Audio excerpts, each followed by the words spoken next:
4, 0, 5. There we go. What's up, Hacksters? It is Thursday, Throwback Thursday. It is also Valentine's Day, as I'm sure you've noticed. No one will let you forget. But that doesn't mean that you have to be thinking about romantic stuff. You could be thinking about showing your love for yourself, for your friends, for your family, for everybody. And so these are projects that will help you do just that for whoever is special in your life, whoever needs a little extra attention. So, I wanted to start off with, I hope this isn't embarrassing to them, but a couple of community members of the hardware community just recently got married, and I wanted to share my congratulations for them. I think the news is public, so congrats, Drew and Helen, you know who you are.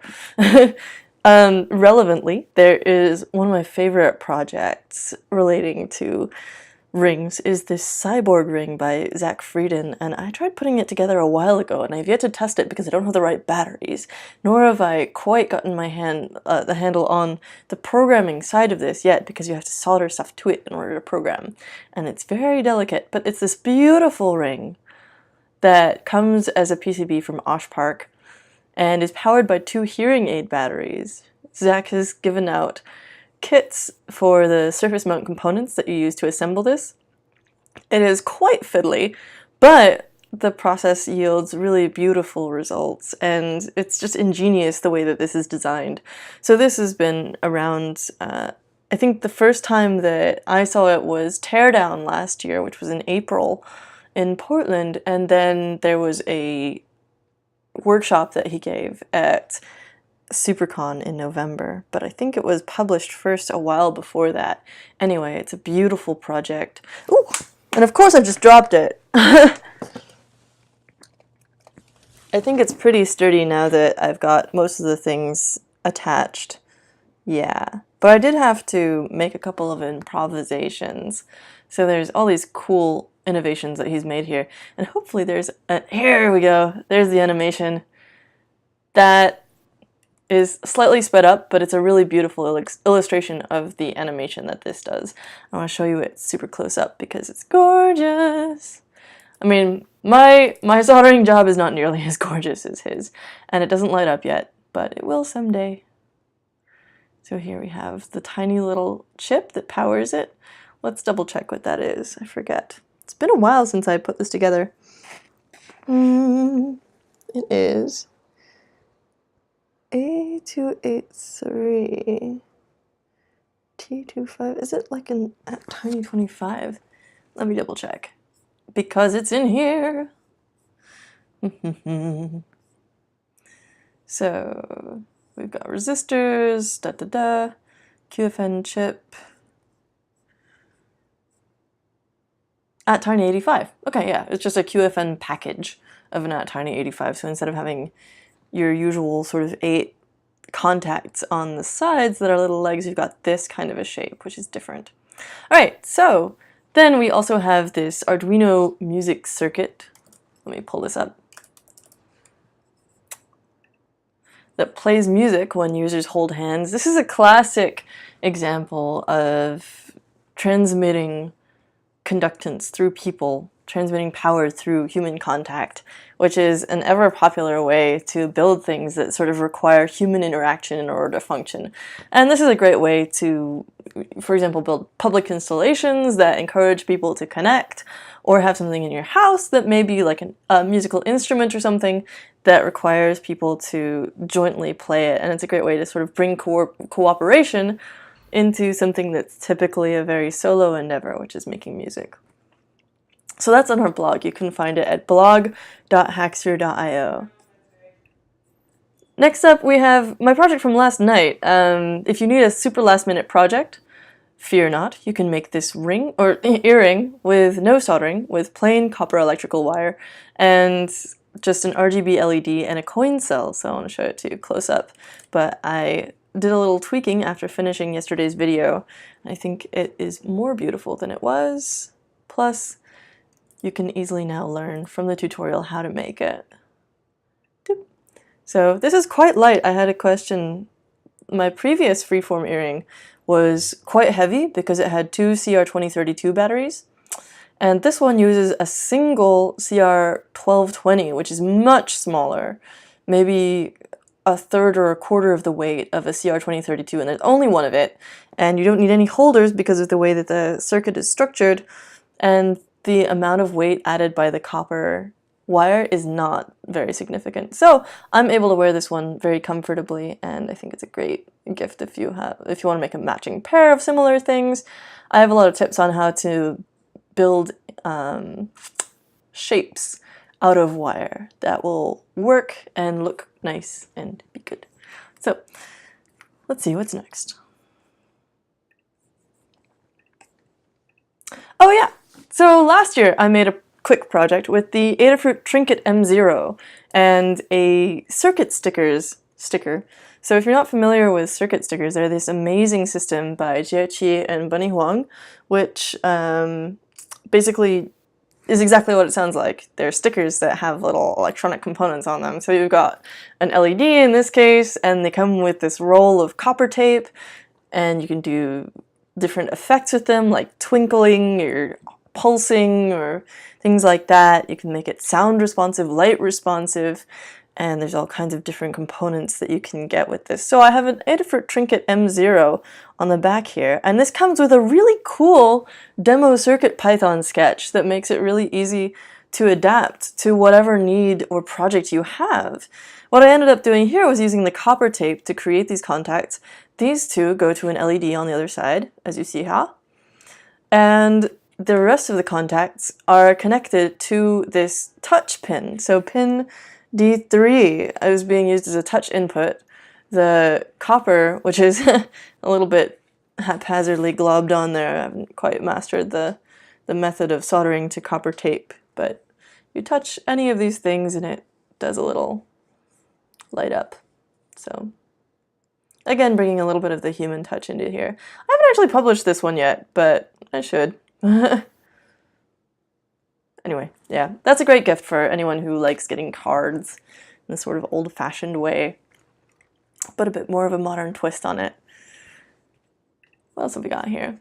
And CircuitPython is fantastic. It makes it really easy to work with little microcontrollers, not only because it's easy to write, but also because it stores the code on the board as a flash drive in a human-readable form. So if you want to change the code, you just plug the thing in and open up the .py file, the Python file on there, and edit it, and then save it, and then it's there. And you don't have to do any uploading or searching around on your computer for where is this file that I saved like 3 years ago when I built this project. It's really easy to work with, so that's very exciting. And finally, here's another thing that I haven't published yet, but I thought would be an interesting jumping off point for today. It is called the Glow Up, and this is basically my design for something that would be seasonal, wintry, but not having to do with like snowflakes or snowmen or Santa or whatever. And it is, as the description says, a wearable that is designed to help you with seasonal affective disorder, which is this thing that some people have where when you're not getting enough sun exposure in the winter, then you feel bad.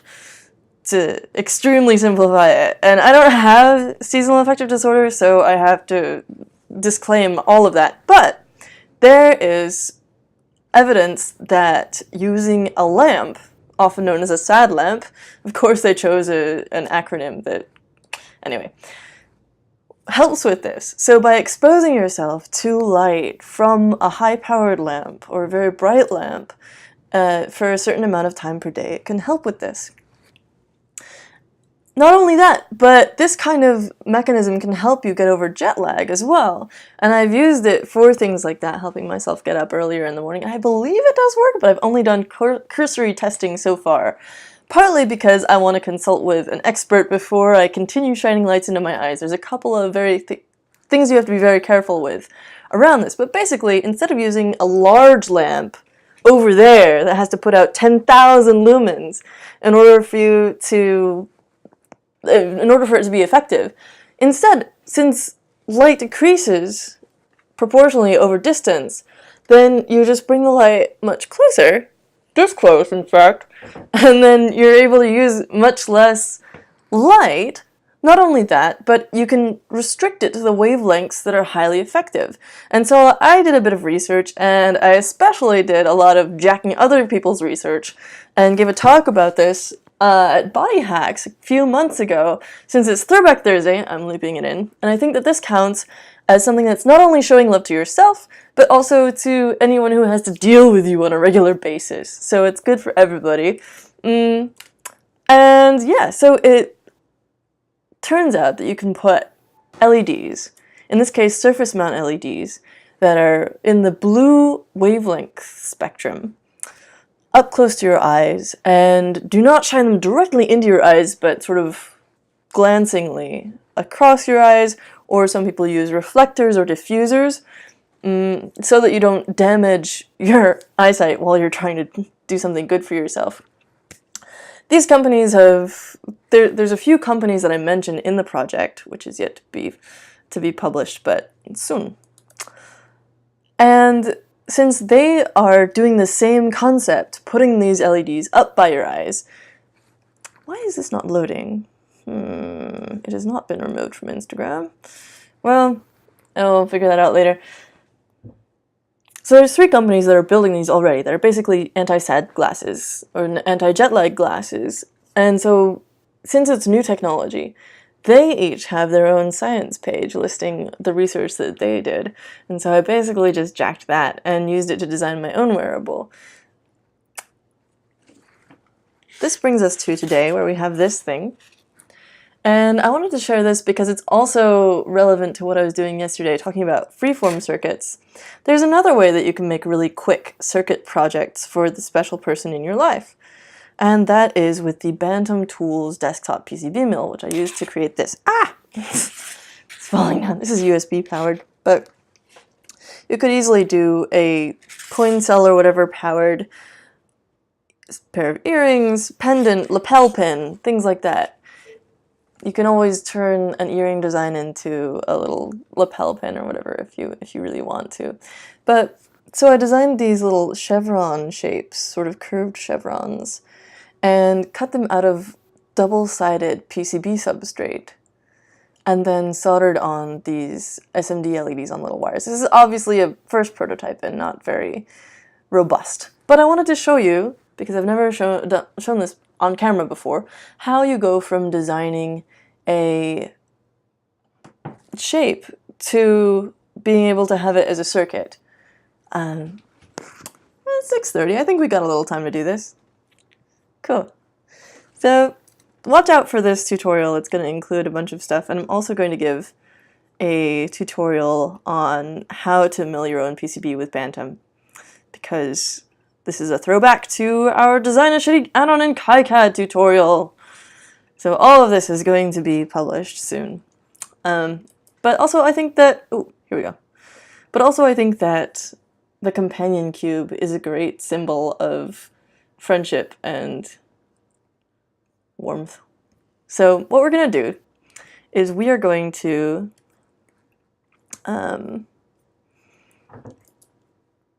design a little wearable that looks like a companion cube and can work as earrings or a necklace or a lapel pin using the Bantam Tools PCB mill. And we're going to do that from a drawing to the milled final product, which does mean that I'm going to have to try and draw a companion cube freehand, so we'll see how this goes. So the first thing that I need to do is draw my design. And for that I need to find where I just put my stupid pen. A pencil would be good too, actually, but let's stick with this. So I'm probably going to have to do this a couple of times because I want it to look nice. So let's pull up a reference photo. I'm going to use the same one that I used in the add-on tutorial here. I'm going to spare you the agony of watching me try to draw this. Let's see, so we've got, a long thingy here. Some little... And basically I think that this makes it look more charming as a present because it clearly involves some personal investment. You're not just buying something, you've clearly sort of drawn it yourself. Ugh, this is gonna be special. So what does the original one actually look like? Let's have a look. Companion cube. I mean, they're all from Portal. Nothing else is going to come up for companion cube. Come on. Let's see if there's any questions while that loads.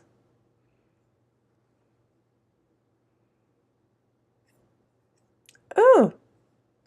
Someone says that their art teacher in high school, Mark Girl says that his art teacher in high school used to do this with just art wire.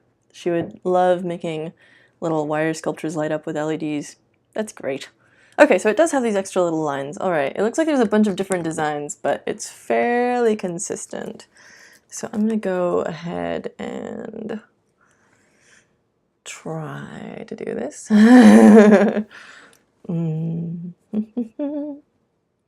Probably have been prudent to try and use some kind of an app where I can automatically duplicate something across different, like rotate it and stuff. I have already gone wrong here. I've sketched the outline of the thingy and it turns out that he has all these knobbles. So what I might do is I'm going to sketch something else and I'll show you the first step, which is getting that into Adobe Capture.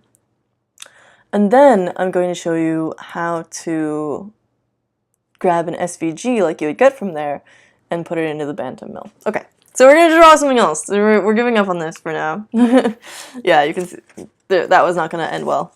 Okay, so what should we do? Something that's cool and works for everybody.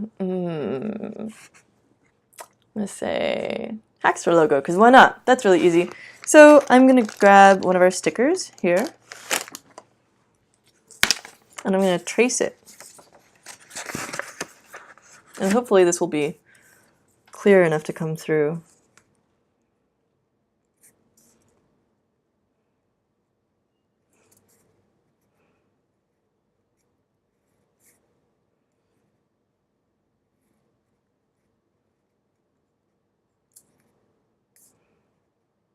This is a little hard to see. Okay, cool. And then I'm going to put an outline around it. Oh no. Fortunately, the process is pretty forgiving. Okay, so now what I'm going to do is clean this up a bit. Ideally, I would have done the first step with a pencil so I could just erase that massive mistake that I just made. And let's refocus. There we go. And now I'm going to use a dark, sort of thicker black pen to outline this and try to get a little bit smoother. And again, I'm kind of going for the hand-drawn look here, otherwise I would just grab the image of the logo and throw it in the Bantam software.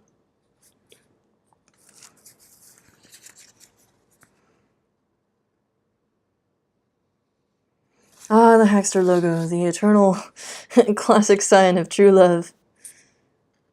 Whatevs. This is definitely going to be a little special.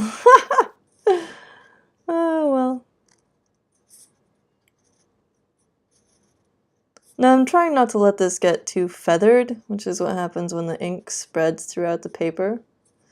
So using a sort of medium amount of pressure. Well, it's certainly a thing. I do have that sort of random streak in there, but we should be able to take care of that in the next step. So this process requires the use of a really excellent and useful app that I love, which is called Adobe Capture. It is free, and you don't have to have any kind of like special Adobe account in order to use it, which is nice. Okay, that's hideous. Let's go. Where's my phone? Here we go. So this is a mobile app that you can get, and it is one of my favorite tools in the world because it makes it possible and quite easy to make really nice looking designs that you can use on the web or whatever. So it's here called Adobe Capture. It looks like this. Hit that.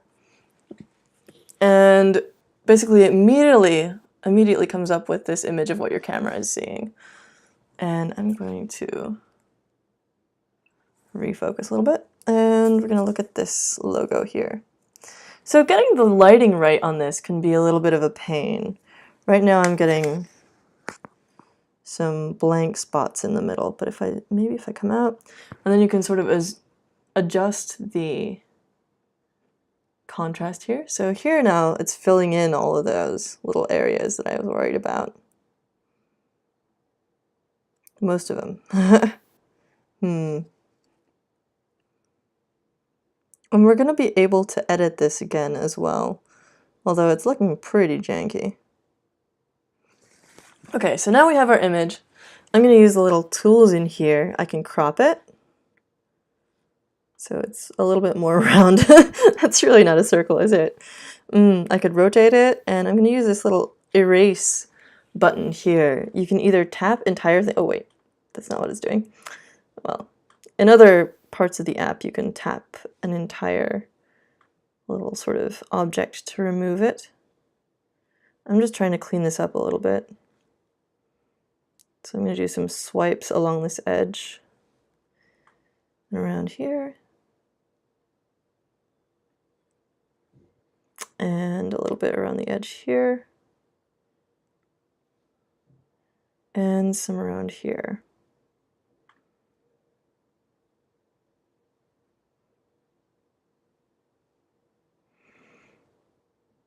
And maybe some there. Because, oh no. Making liberal use of the undo button. Okay, so here we have this. I've cropped it, I've done a little bit of editing. In fact, now I kind of want to do a little bit more. Try and get this a little bit nicer. It's a little hard to see where you're actually touching, so I might recommend a stylus with this, in fact. It's fine. She says and continues editing. Just want to get this a little bit smoother. That's fine. Okay, so now there's this smooth option up here. We're on this third screen where you can smooth it. So it's already done a little bit of smoothing here, and I'm going to hit the on button to do extra smoothing. See how nice that looks compared to like my original janky sketch? Like, look, it's gorgeous. So this is a great way to sort of you don't have to be a great artist. You can take a design that you've already sort of done and you kind of hate it, or you don't, you know, maybe it looks beautiful already, but this will really help you sort of refine it from this feathery mess with lots of big thick lines and a giant mistake there to this kind of smoothed out beautiful thing. Beautiful. Whatever. So now I'm going to hit save. And it's going to probably show you all the previous things that I've done, so let's stop that from happening. Actually, it's not that bad. Wait, where did that shape go? Come back! I wish to see my previous one. Okay, here we are. Okay, so here we go. Here is my shape. And now I can do, so there's, you know, assets, materials, type, shapes, etc. So you can also use this to create actually textures and brushes for things like Photoshop or Illustrator. But we're just going to hit this, and I'm going to say I'm going to save it to the camera roll. But also I think I will export it as an SVG. And then I can save it to whichever place I want, so I'm going to save it to Files.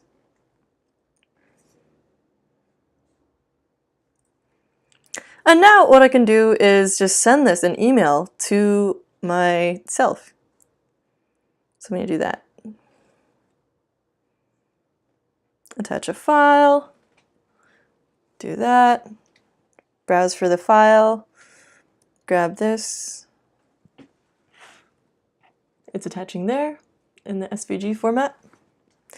I'm going to send it to my work email from my personal email because that makes it show up in both. And now I can go and grab that and pull it into the Bantam software. So let's actually launch the Bantam Tools app, and you can look at that while I mess around in my email.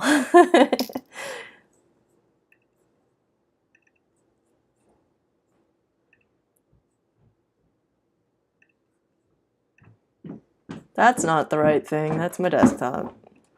That's a really cool picture, though. It's from it's of Jupiter from NASA.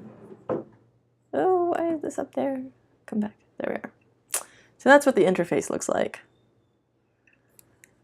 And now I shall go and grab that image that we just did.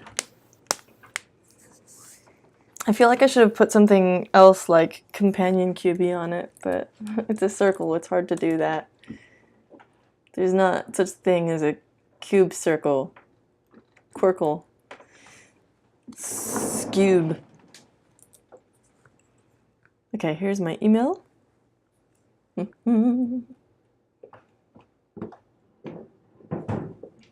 is going to take a second. Unfortunately. Let's have a look again at the comments and see if anyone's saying anything. Creative projects for students. This is true. Someone says, nice hairstyle. That's also true.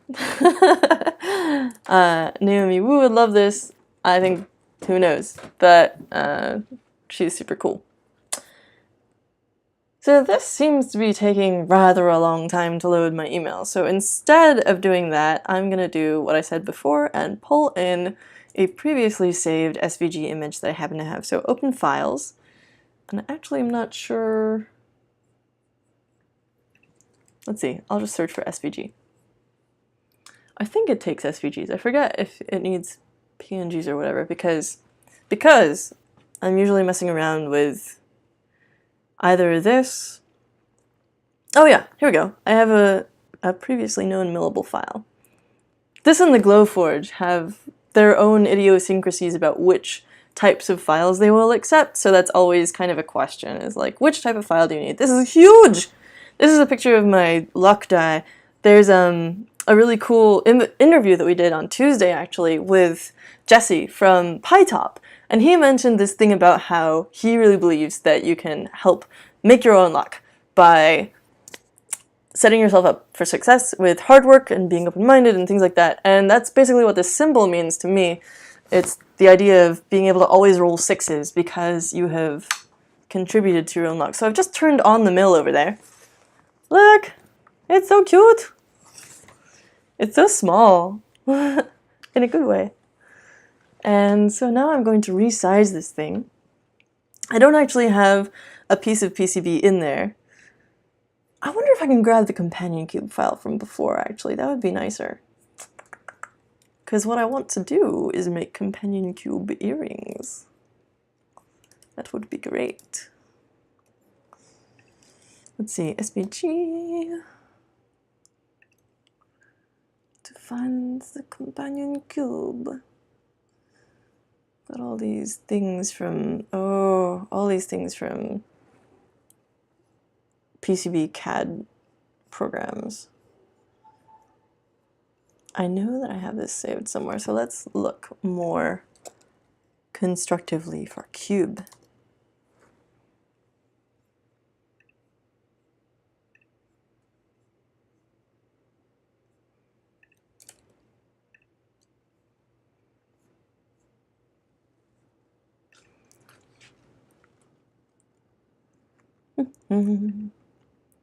Cube.svg. Hopefully that is... No, that's a different thing. Curses.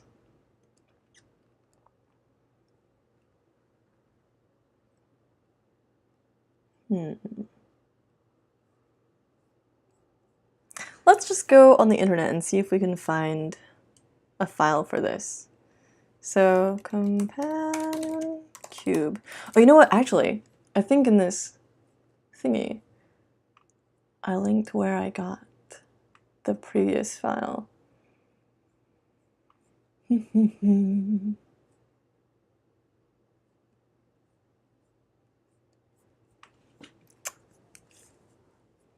Because this, I did not design this file originally.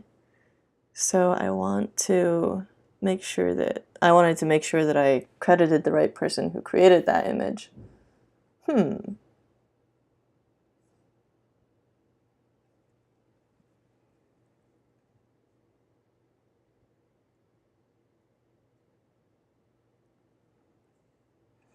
Kind of surprised I can't find this in here.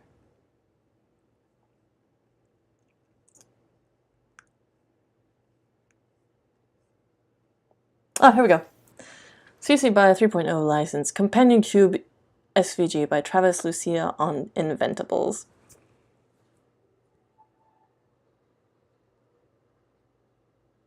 Our internet is being especially special today for some reason. Okay, so digital files. We have this portal companion cube.jpeg.svg, and I'm going to grab that.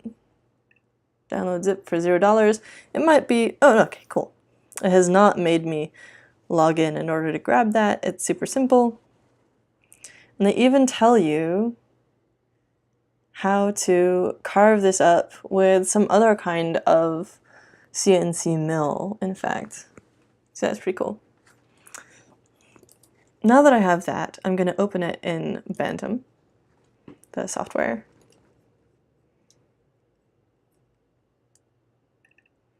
That does mean that I need to unzip the thing first. Here we go. And I think I can even just grab it in Finder and drag it over to the Bantam window. But we shall see. For now, I'm going to remove this file by hitting the little X there. Why do you still think that the machine is disconnected? That is not correct.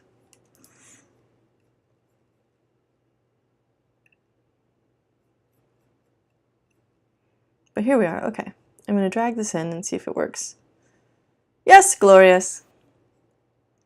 This app is so good. The default application for Bantam tools. I think there's even an update available. So it's taking a minute to sort of turn on that and process it into a milling path.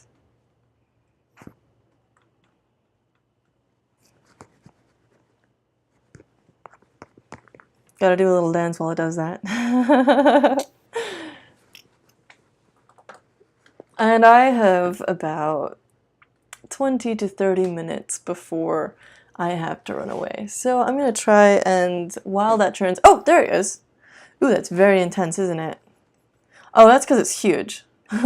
So if you want like a regular sized milling tool to do this, then you need an incredibly complex tool path. So I'm going to scale it down to 5%. Hello? 5%? Yes. Since that's 40% and it's giant. Okay, this is more manageable. This is like earring size slash lapel pin slash whatever size. Okay, and I'm going to move it a little bit. 3 millimeters, 3 millimeters. Cool. And the material is going to be single-sided FR1. And there's a little Z height adjustment, which is 0.01 millimeters, which is for the tape. Because you're going to use tape to affix this. So I can zoom in here and see what it's doing now. Okay, this is because it's using a giant end mill. So I want to see what it does with a 1/32 inch end mill. That's actually still not working. I'm kind of surprised. Is that really tiny? That's kind of really tiny. Okay, let's see what happens if we make it bigger. 10% scale. And you'll notice that depending on the size of mill that you select and the intricacy of your design, it's going to change how it looks in the end. Huh. Why is 1/32 still too large? That's very surprising. Let's try this again with a 64th inch flat end mill. And there's a couple different options that you can enable or disable. So for example, in this case, I have an engraved design and I also have a cutout. And the cutout is the edge of the SVG. Wow, we're really getting glitchy here, aren't we? This is very impressionist. I love it when the video glitches, but it's not always the best for people who are watching. And this is still churning, so I guess there's some kind of thing eating up my processor for some reason. But since it's not detecting the mill anyway... Oh, here we go. Oh, of course it's not, because it's not plugged in. That's my bad. 100%. All the way. Okay, so where's my USB cable for this? Here we go. Ah! This is somehow caught up in my little camera stand.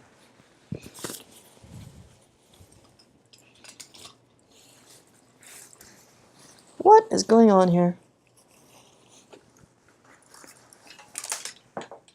Haha. Okay. I have retrieved the USB cable. For some reason, this design still wants to be completely cut out, which is very strange to me.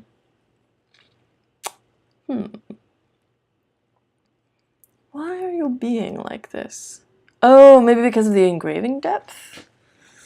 Let's see what happens if we go down to 0.5 millimeters. 0.15 though, is very small. Well, clearly I'm doing something strange and evil here that is causing this to be a problem. I think it might just have to do with the SVG that I selected. Because probably there's something weird going on with that file compared to what this expects, because it's designed to be a stamp. So it looks pretty normal. Very strange. Rather than continue to bumble around here, I would suggest that you hang out and wait until I publish this full tutorial, which is about milling your own PCB with Bantam. And